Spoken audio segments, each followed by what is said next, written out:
Kylian Mbappe yana maydonga qaytishga juda yaqin. Real Madrid super yulduzi jarohatidan tiklanib borayotgani haqida ijobiy yangilik berdi va bu Manchester Cityga qarshi muhim o'yin oldidan madridliklar uchun katta signal bo'lishi mumkin.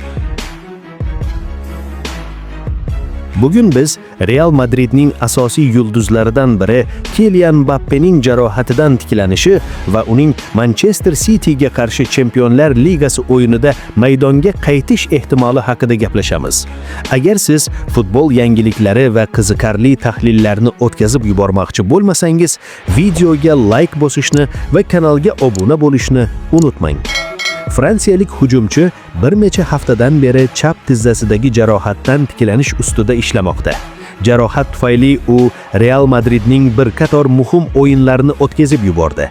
Ammo so'nggi kunlarda futbolchi tiklanish jarayonida sezilarli progress borligini ko'rsatdi. Mbappe yaqinda ijtimoiy tarmoqlarda mashg'ulot jarayonidan video ulashdi. Videoda u maydonda yugurish mashqlari bajarayotgani, top bilan ishlayotgani va darvoza tomon zarbalar berayotgani ko'rinadi. Bu esa uning jarohati ancha yaxshilangani va to'liq jismoniy holatiga qaytishga juda yaqin ekanini ko'rsatmoqda. Mashg'ulot paytida Mbappe yugurish tezligini oshirish, top nazorati va zarba aniqligini tiklash ustida ishladi. Ayniqsa uning kuchli zarbalari chap tizzasi tiklanish jarayoniga yaxshi javob berayotganini ko'rsatdi. Real Madrid bosh murabbiyi Alvaro Arbeloa ham bu borada ijobiy fikr bildirdi. Murabbiy yaqin kunlarda Mbappe jamoaga qaytishi mumkinligini aytdi. Uning so'zlariga ko'ra, La Ligada Elchega qarshi o'yin Mbappe o'tkazib yuboradigan so'nggi uchrashuv bo'lishi mumkin. Demak, Chempionlar Ligasi bahsiga kelib, fransiyalik hujumchi yana jamoaga qo'shilishi ehtimoli yuqori. Bu esa Manchester Cityga qarshi o'yindan oldin Real Madrid uchun juda muhim yangilik bo'lishi mumkin. Chunki madridliklar birinchi o'yinda 3-0 hisobida g'alaba qozonib, javob o'yini oldidan qulay ustunlikka ega. Agar Mbappe ham tarkibga qaytsa, Real Madrid hujum chizig'i yanada xavfli bo'lishi mumkin.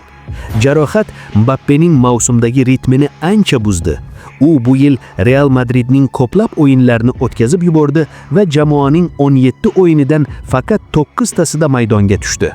Shunga qaramay, fransuz hujumchisi tiklanish uchun juda ko'p mehnat qilmoqda va Etihad stadionida bo'ladigan Chempionlar Ligasi javob o'yiniga yetib olishni maqsad qilgan.